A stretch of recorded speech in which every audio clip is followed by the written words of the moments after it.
ค่ะกราบสวัสดีทั้งช่องของสงกรานต์นะคะมื้อนี้จะมีแนวทางตำล่าวของเซียนไส้ว่านมาฝากค่ะ24กรกฎาคมที่ผ่านมานะคะเซียนไส้ว่าน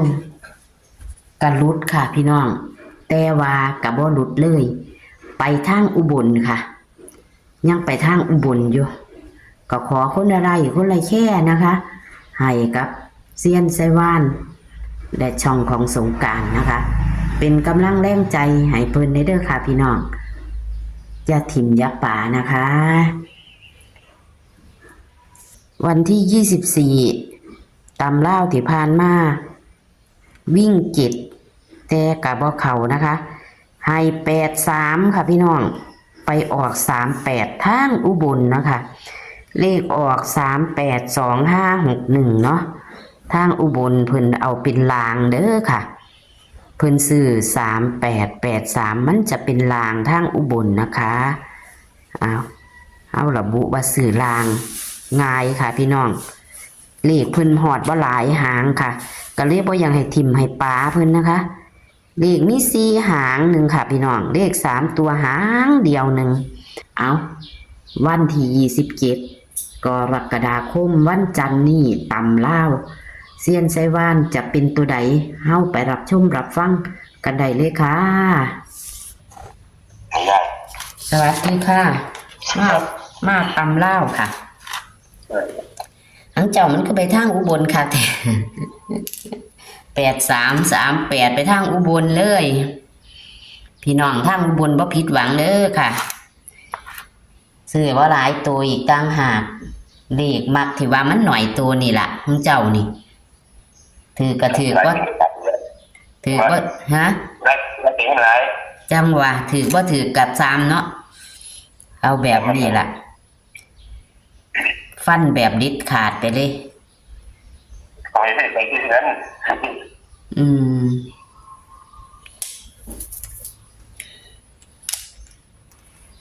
ฟันดิดขาดแต่ว่าทางบนบ่ผิดหวังเด้อค่ะมื้อนี้เป็นจังไดเป็นตานั่นบ่เป็นจะได้เงินบ่ได้ค่ะบ่หลายตัวคือเก่านี่เนาะ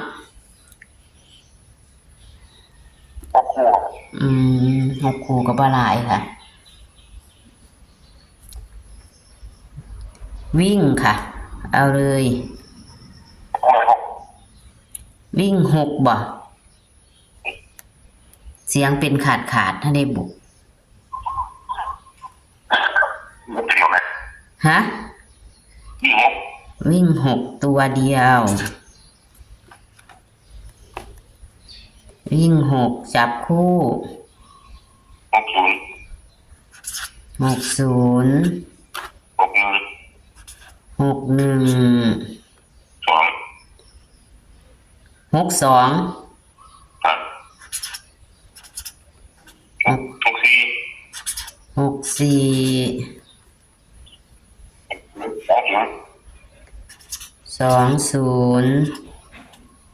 วันนี้แม่ท้องไหวแม่มันท้องไหว200วันแม่ตกเป็นวันแม่ตกผ้าก็ได้หนึ่งนิดนึงก็หนึ่งนิ่มเลยค่ะไม่กันได้ด้วยบอกท้องไหวไปเจ้านั่นบอกไปนอนอยู่เมมนั่งขาตายเลยนอนหนึ่งนิ่มนะครับอ้าวเพิ่นมาบอกวางใดเห็นตัวเลขเลยบ่ท้องไหวเนี่ยเจ้าเห็นเป็นตัวเลยบ่ผมจะบอกว่าผมไม่ว่าท้องไหวนะ200ซื่อๆนี่ไม่ได้ท้องถึงหมดมันก็ซื้อได้20หรือว่า00สิมาป้าโทรไปนอนอยู่เมมได้ฝันนอนคืมไปบ่เพิ่นสิให้เจ้าไม่ดีนะนี่แม่ไม่ดีนะครับต้องการเขาจะพอกันเขาบอกเสียเขาแหวงเขาอันเป็นคนร้ายอายุเพิ่นดิอายุพระดิ59แต่ก็ไปก็มันจะเท่าไรพรรษาก็39 พรรษา39 พรรษา ให้เอาลงบ่นี่ บ่ละ แล้วมันจะไปเป็นเลขใหญ่ หาเก่าได้ยังไง อืมหาเก่าสิมาอีกบ่ หลายเนี่ย คนหลายบ่ หลายรถติด เพิ่นเป็นพระใหญ่เพิ่นเป็นพระใหญ่บ่ นอกจากนั้นก็เลย อืม แต่ก่อนเนี่ยคนมันยุคคนกับสมัยก่อนยิงต่ออีก6 หมู่คนนะ โอ้เจ้าไปเคยไปบวชน้ำเพิ่น คนแรกเลย ป้าดเป็นลูกศิษย์เพิ่น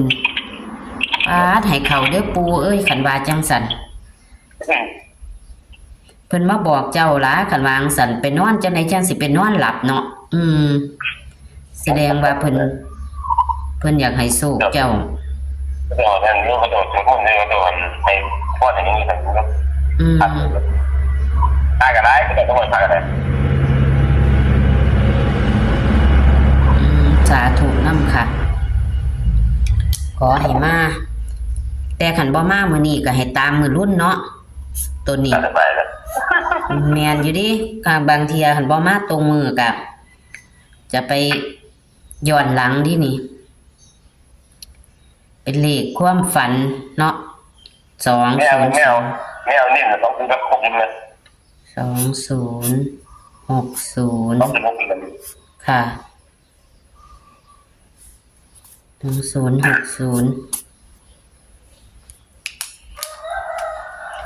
ตัดลิ้นเอาเด้อพี่น้อง200นี่เป็นเลขความฝันเพิ่นเป็นไปนอนอยู่มิมปาโทเนาะสาธุหรือว่าจะไปออกเลขใหญ่เนาะบัดนี้ อืม นอนยามเว้นแม่นบ่นี่ ต้องได้ตามเลย โอ้ช่วงบ่ายสามค่ะ คนก็หลายๆอยู่แม่นบ่เจ้านอนนี่ โอ้ยคนที่มา จังได๋ไปนอนหลับบัดนี้ เพราะนั้นคนที่สถาเป็นเขาอะไรเขาในฐานะฐาน เพิ่นอยากให้เจ้านอนซื่อๆดอกคันวางสั่น ไม่รู้เนี่ย เพิ่นสิให้โชคเจ้า เมียทัดทัดหน่อยเมียทัดเลย ปาดเพิ่นเป็นพระใหญ่เนาะก็สิบ่สวดโดนคักอยู่บ่คันวางสั่นอยู่วัดใดค่ะ มันเป็นมันจะมาถึงไหน เอาเน้นๆก็คือ6020เนาะค่ะก็มี60 61 62 64 20มี5หางแม่นบ่ เนี่ยครับแม่ เน้นที่60กับ20เลขฝัน200พี่น้องตัดลิ้นเอาเด้อค่ะเซียนเพิ่นไปนอนเพิ่นจะไปอีหยังก็ล่ะเพิ่นเอิ้นวางใดก็พระนี่ไปจุดเพิ่นไปนอนอยู่เมมที่เพิ่นจะจุดศพหรือว่าเผาศพเนาะของพระที่เพิ่นเคยไปบวชนำเนาะค่ะเพิ่นก็เลยฝันพี่น้องนอนแค่บ่าย3นอนท่ารอประชุมเพิ่งรับไปก็ได้เห็นเลข200ค่ะพี่น้องเอาให้มีโชคมีหมานกับเซียนไส้ว่านนะคะงวดประจำวันที่27กรกฎาคม69ตำลาวค่ะค่ะแม่เหมือนมาท้องทั้งมือกันไปถูกป่วยมากอันนี้คือรถที่เดินกันมาใส่เนี่ย มู้ขนรถเจ้าอีกเดินทะเบียนมัน5061เนี่ยประมาณ5066เนี่ย50มันไม่ได้กัน5066เป็นบ่หรอก นี่แล้วมันก็อยู่นี่แหละตัวนี้ ครับ60แต่ว่า เป็นนี่มั้ย เลขใหญ่ติมันก็บ่แน่50 60ทะเบียนรถมัน5066มั้ยค่ะ5066อันนั้นเป็นอาจจะเป็นเลขใหญ่เนาะครับค่ะก็ขอบคุณค่ะ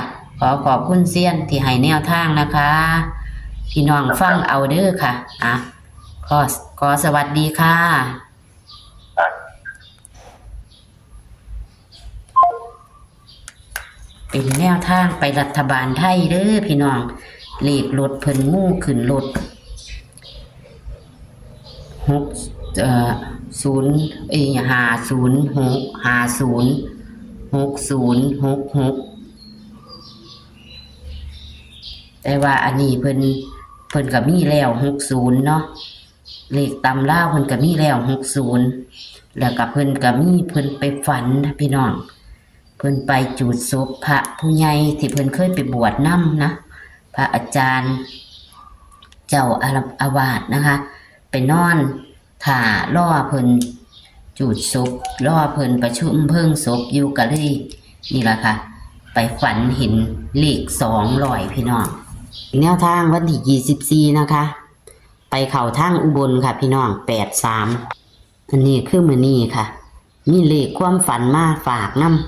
ำแล้วก็เฮ็ดเลขเพิ่นก็ได้20นำพี่น้องความฝันเพิ่นไปประชุมเพิ่งศพของพระอาจารย์นะคะ200พะนะเพิ่นไปนอนแม่พี่น้องเพิ่นนอนอยู่ท่าเพิ่นเน้นๆก็คือ6020เด้อค่ะพี่น้อง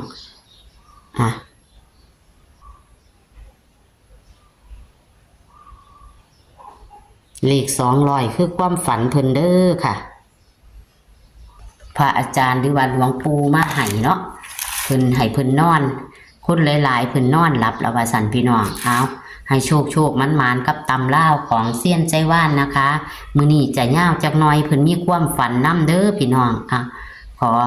ขอบคุณทุกการรับชมค่ะสวัสดีค่ะ